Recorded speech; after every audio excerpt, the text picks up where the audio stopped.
What's up, everybody? My name is Parasite. Welcome back to Schoolboy to Superstar with Borussia Dortmund. Today we have Hertha Berlin in the Bundesliga. I said I was going to come back for the first knockout round, but it got scheduled quite a ways away. We still have quite a few games between now and the first knockout round, especially the second leg of the first knockout round, which is what I'm probably going to come back for. So I decided to find something in between. This Hertha Berlin match seemed to be the best one.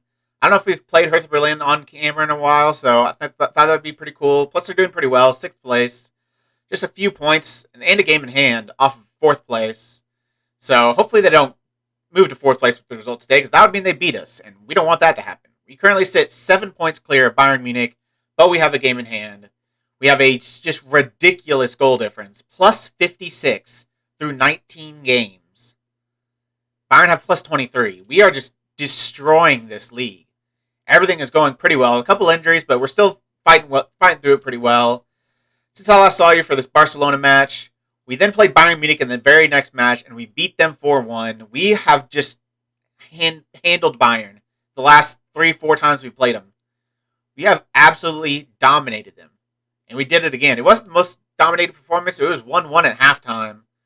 But Bellingham in the 62nd, Reina in the 72nd, Moukoko in the 82nd, put us 4-1 up. And we coasted to a victory from there. Good result. Moukoko has been absolutely amazing. Holland's actually been a little bit disappointing recently, but he's had a few good games, but he's had a few games where he's kind of disappeared. But if you look at the score lines, we are just smashing teams. After Bayern Munich, we secured top spot in the group by beating Leicester, beat them 4-1.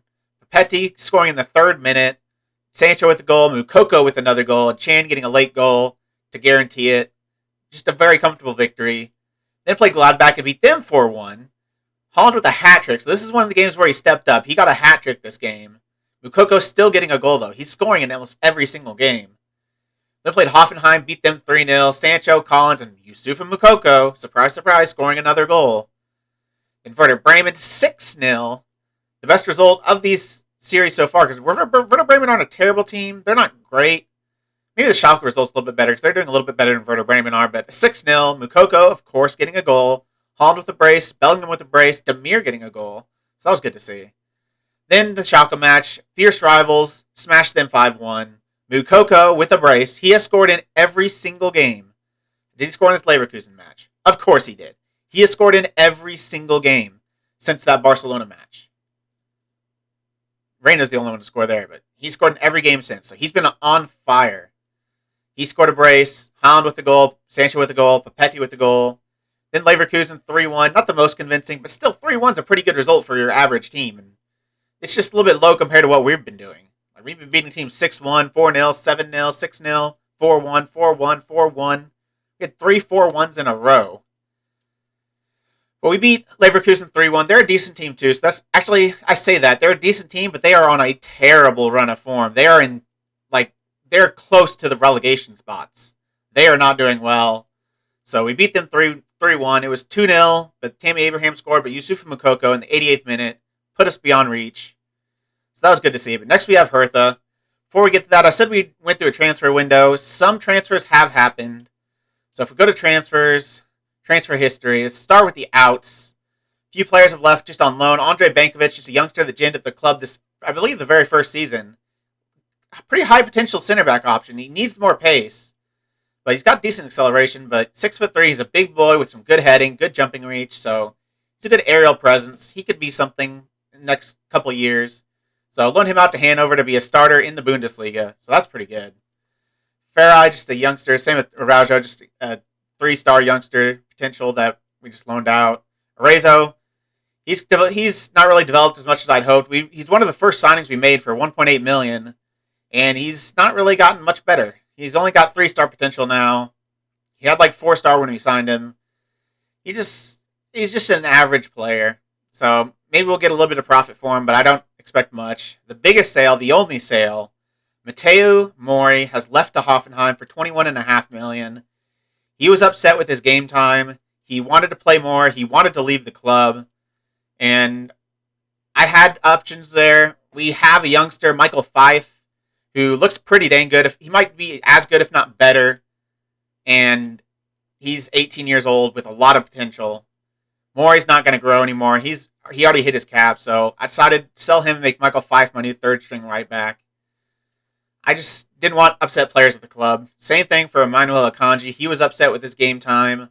He wasn't playing like at all. Did he play a single match for us? No, he didn't play a single match for us this season yet. We just have so many good options at center back. He looks pretty dang good. Like he's really good attributes. He doesn't necessarily play to their level, but he's got really good attributes. So I'd like to keep him around, but maybe this can make sure we keep him around next year for the whole season. Maybe he gets a little bit more game time. Maybe he helps us get to a Champions League final. So just keeping him happy, I think, was important. And the last loan out that I wanted to do was Ihan Pelavan, one of our highest potential youngsters at the club, I believe. He's 3.5-star current ability for our club at 18 years old. That's pretty dang good. That's very dang good. He doesn't look ridiculous. Like, his attributes are really balanced. I feel like his aerial presence kind of really shoots that up more than it probably should because he's a winger, and I don't really care about a 6'4", 18 jumping reach winger. But, I mean, it can always come in useful, but I just don't think he's quite as good as some of the other players we have at the club, like Cherky and Demir, definitely Sancho. So he went out to Atletico Madrid to be a starter. They agreed to sign him as a star player. So I'm curious to see if he actually gets that amount of game time there. So that'd be nice. That'd be huge for his development if he can be a key player at a club as big as Atletico Madrid. They've got great training facilities. They're obviously a good club, so they'll have some good success, I'm hoping. Hoping he can help out with that. So those are players to leave. There's no new players coming in. The only ones that came in are players that we agreed to sign prior that finally became 18 and could join the club. Starting with Samuel Mafoney, just a center back. He's got a little bit of potential. Got him for pretty cheap, 6.75, so not a whole lot of money, but already 2-star current ability, good physicals, jumping reach isn't really there, only 6 foot, but I think he could be all right. He could play defensive midfielder if nothing else. Another one that came in is Mario Ramirez. Actually, I'm going to leave him to last. He's the one I'm most excited about. Some of these are a little bit disappointing, including Jose Manuel Chan, but he's not quite as disappointing as the next three, really. Chan, 5 to 6.25 million. He looks like a solid left back. 4-star potential.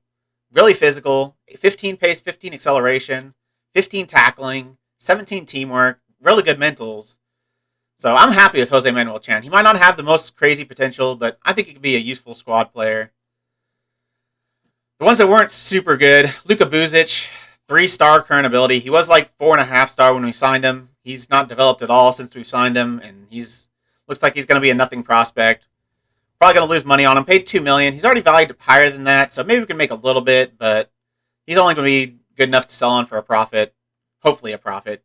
Same as Dalibor Stjepic, another left back, only $2 million. Valued a little bit higher than that. Physicals aren't really there. He's got really good jumping reach for a 6-foot guy. Really good mentals. Technicals aren't amazing. Physicals aren't amazing. He's probably never going to be amazing. Again, he had like 4.5-star potential when we signed him. Now he only has 3-star potential. Not a whole lot of money there, though. Only $2 million. And then the big one, the one I was most excited about, really, Aaron Carbajal. 13.5, raising to $15 million. I thought he was going to be amazing. 3.5-star current potential ability. He had like a full 5 stars. Like 4.5 stars of potential ability when we signed him. And now he only has 3.5. So that's really disappointing. I thought he could be a star defensive midfielder for us. He doesn't have dribbling, but he has everything else for a defensive midfielder that you'd want. He's got some decent physicals, determined, some really good mentals, decisions, bravery, determination. He just wasn't it. But the one that does look like he will be it, that is another defensive midfielder, is Mario Ramirez for $12 million from Chile, 5-star potential. So, you throw enough dollars out there, you'll find one eventually. And it looks like Mario Ramirez is that one from this group of players that we've signed now. Really good looking, some solid mentals, solid physicals, 17 stamina for a ball-winning midfielder is really nice. 15 tackling. He's got 16 technique, so he could be more than a ball-winning midfielder. He can play that defensive mid on support role too, I think. That's actually his best role as a defensive midfielder. So, yeah, he can play either ball winner or defensive mid. So he's got some versatility to him. He looks really good. I'm really excited about Mario Ramirez. 2-star current abilities, 18 years old. So those are all the players that came in. We also had January 1st come by, which is all the awards. Ballon d'Or, FIFA Best Player, Best Under 21s Player, Golden Boy, and we won all of them. Holland won Ballon d'Or, the FIFA Best Men's Player, and the FIFA Pro Player of the Year, as well as being in the FIFA Pro Team of the Year. Reina was also in the FIFA Pro Team of the Year, which is huge. The first time he's been in that. So that's like the best 11 in the world, and Haaland and Reina were both in there. So Reina has been just amazing. He's also the under 21 men's player of the year.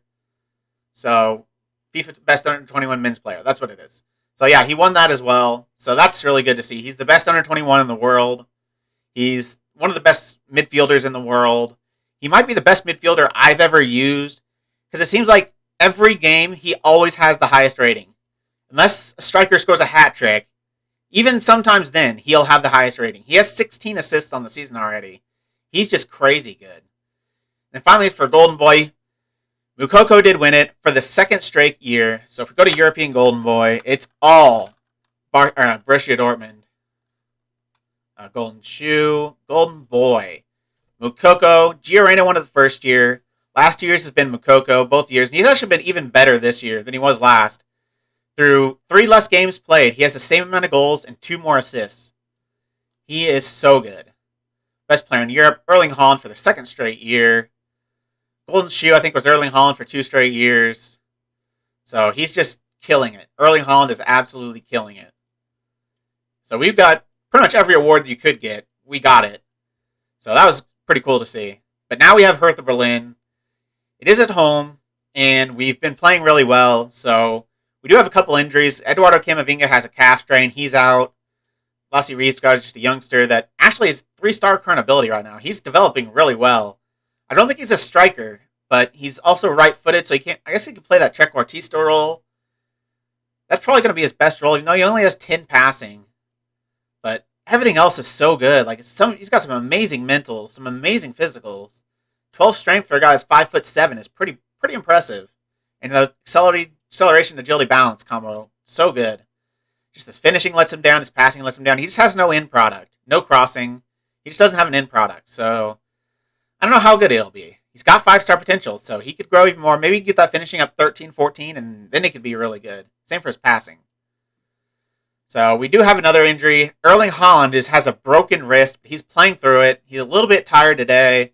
So he's not quite fully fit, but I still think I need to start him. This is a big match. Hertha Berlin are a good team. We're not quite fully fit because we're just coming off of an international break. Or not just an international break as well as our winter break. So a lot of these players aren't really fit. So I think the same will be said for Hertha's players, though. So it shouldn't be any sort of advantage for our other team. But hopefully Haaland will be okay. He played decently well last match. So 6 point something, 6.8, 7.3 before that. He had a long run of always a 7 or above, including a 9.6 in there with a goal and 3 goals and 1 assist.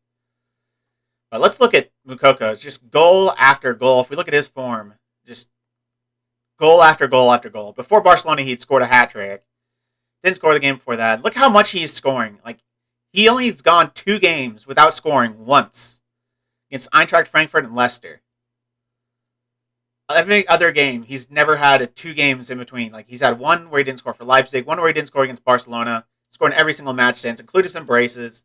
No hat tricks, but they'll come. They'll definitely come. So let's get into this match. Let's play Hertha. And then let's see if we can just continue to dominate this league. I'm going to say this is a great opportunity to show all the pundits they've been right to back you up. Some good results from that. Good motivation.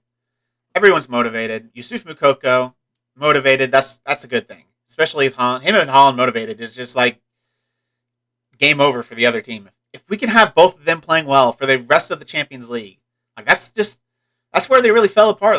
Mostly Moukoko hasn't been available for the Champions League. He's been injured almost every single time. But Haaland hasn't really shown up in the Champions League. If they do that, if they both show up, I don't see any team capable of beating us. You're on a great run, and everything seems to be going well. Presumably, there's a great dressing room atmosphere contributing towards that. The club is a really fun place to be right now, and that atmosphere gives us all the confidence to do our jobs. Hertha's recent good run has them 5th in the Bundesliga form table. How much of a threat do they pose? They're going to make life hard for us. They're a good team in good form, and we'll have to be at our very best to get something. This is our squad. 5 straight wins. We're just smashing teams. Nyanzu coming in at center back. Nets at right back. Delaney comes in for Camavinga. I still don't really trust Delaney. Look, they've got De La Fuente up top, the American winger mostly, so weird to see him playing striker. But yeah, Nets come in just because he's been playing better than what's his name, Meunier. He's been playing better than Meunier, so he's going to get the start as long as he's playing well. I don't see any reason to drop him. And I thought about playing Chan instead of Delaney, but I kind of wanted to get Eichner on the bench, our young defensive midfielder. So I decided to start Delaney, have Eichner be his backup, and have Chan be a backup for the midfield spots. So that was not a good pass from Erling Haaland.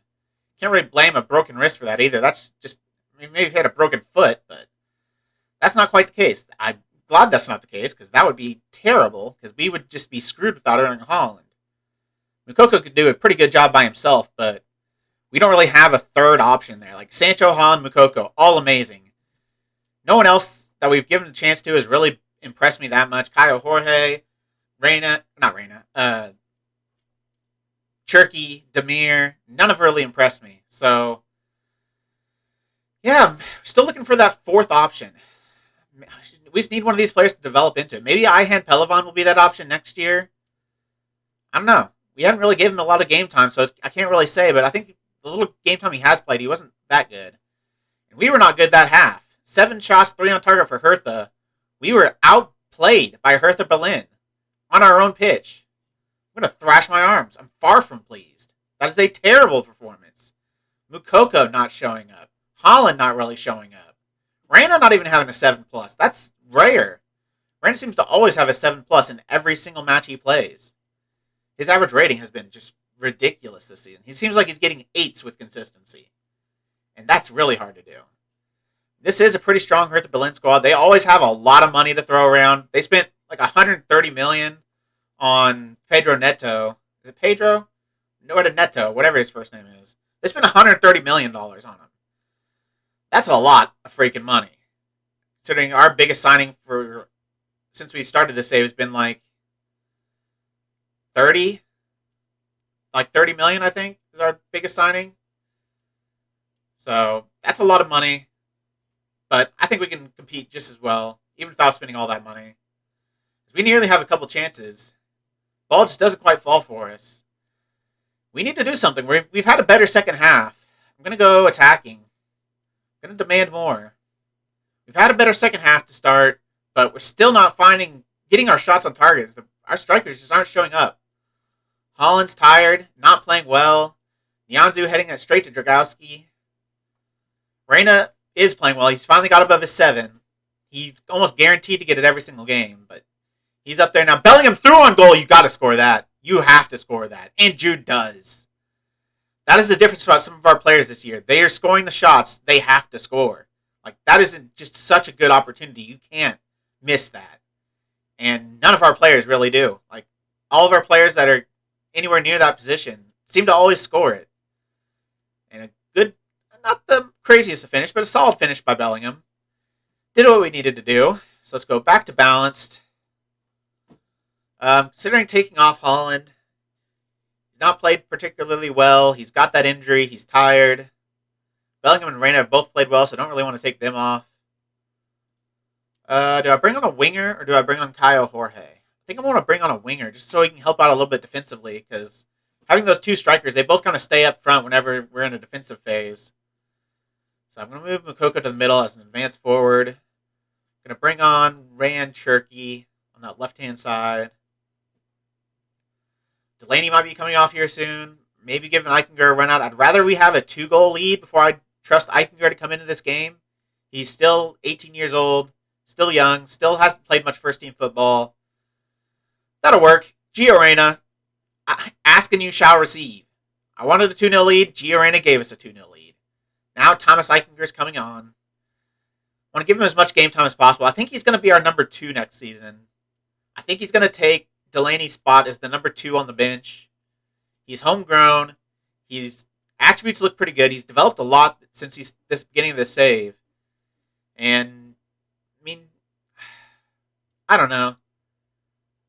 I just want to give him as much game time as possible. I want to have as many homegrown players on the bench as I can get. Obviously, it's not a requisite for it. All I care is about the homegrown players in the starting 11 for the save, for the goal of the save. But I still want a bunch of homegrown players on the team. So Delaney will never be homegrown. He's old. He's like 32 years old. He's not going to get much better. He might not even be here for much longer, so it might be Eichner's team soon. We only made two subs, but the game really ended quickly there at the end. And it's going to be a 2-0 win. I mean, defense played well. I'm super happy with the way the defense played. Nianzou came in and played really well. He's only played well since he's come in. Reyna, man of the match. Of course it is. It's Gio Reyna. He's the best player on the pitch. That's not named Erling Haaland. Best player on the pitch without a broken wrist. We'll say that. I mean, they're a good team, so I don't want to say we got away with it. A 2-0 win's fine. I'm going to say a good win. Well done. Nnamdi Collins, I want to play more, but I don't really trust him in these huge matches. He hasn't played particularly well. Missed a little bit of time, but I don't know. I just trust Nianzou and Papetti a little bit more. How do you think the two teams fared against each other from a tactical perspective? I learned a lot, which is a good thing. I'll go away and think about how we can react to what unfolded out there. Well, it took a bit longer for your side to get a breakthrough than you might have hoped. How relieved were you when Bellingham scored? It was a brilliant bit of play by Bellingham at a time where it was beginning to look like we wouldn't find a way through. Yeah, I wasn't super confident. We weren't playing particularly well, but we got the goal in the end, found a second one, 10 points clear of Bayern Munich, 35 goal difference above them. I think we're set pretty well. Just Jadon Sancho, 2 to 3 weeks. When did that happen? When did Sancho get injured? That sucks. So I was just talking earlier about how we don't really have a fourth option. So we're going to without Sancho for a couple weeks, but should be back for the Champions League, I think. Yeah, should be back for the Champions League. Maybe not the first leg. He'll definitely be back for the second leg. Yeah, it says he should be back for the first leg. Should be back. It's not saying there. It's saying Sancho out for this match. And he should be doubtful for the next one? I don't know. He should be gone longer than that, but he should be back for the second leg. And that's where I'll see you. We have Hamburg next in the DFB Pokal third round. I'm going to play all my youngsters. We've got a pretty easy run-in. We have Augsburg, who are really good. But then Nuremberg are really bad. Stuttgart, pretty bad. Inter, Eintracht Frankfurt, who are pretty bad. Freiburg, who are okay. And Hanover, who are not that great. So, pretty fortunate to have a relatively easy run going into these Inter matches, because it's going to be hard. So we've got Inter in the Champions League, first knockout round. Let's look at the rest of the groups we've got. So, Man City are playing Milan. We got so unlucky. Like, the 1 seeds were so much worse than the 2 seeds. Look, these are all the 1 seeds up here. Hoffenheim was a 1 seed. Milan was a 1 seed. Lazio was a 1 seed. Marseille was a 1 seed. Meanwhile, Bayern Munich, Real Madrid, Inter, United, Juventus, Barcelona, and Man City were all 2 seeds. I kind of would have wished we would have gotten a 2 seed. We would have gotten an easier draw. You almost never see that, but just there were so many upsets. If you look at the group stage, Liverpool, Bayern Munich, I mean, that makes sense. The Liverpool would finish higher than Bayern Munich, so they would be in the SU. But Lazio ahead of Real Madrid. Marseille and PSV. Like, Marseille just had an easy group, so that kind of makes sense. PSG over Inter, that kind of makes sense. Us over Barcelona. Milan over Man United, which surprised me, because Man United are stupid good on this game. Atletico Madrid over Juventus. But this is the biggest one. Hoffenheim over Man City. Hoffenheim. They're 5th in the Bundesliga, but still. What have we done against Hoffenheim? We just beat them 3-0. They pipped Man City to the top of their group. So, that's unfortunate. We couldn't have got them anyways, but still. So, we got Inter. We've played them before, I believe. Can I see previous matches? If I go to schedule, I think I can see previous matches. Past meetings. We played them 4 times. Twice in the group, twice in the first knockout round. We beat them. The last time we played them in the first knockout round, 1-0 was the final result. And we had a win and a loss against them in the group stage. So that was actually the first season, I believe. We beat them to get to the Champions League final eventually. Maybe it's to be. Maybe we have to beat them again to get to another Champions League final. We'll see. Head-to-head, we've done pretty well. So, I don't know if I'm confident, but I think we could definitely give them a good game. So, I'm looking forward to it. Hopefully you are too. That's going to be the end of this episode. If you made it this far, why don't you like the video, subscribe, and click the bell. The links to all my socials are also in the description. I really appreciate all your support. Thank you all for joining me, and I'll see you next time.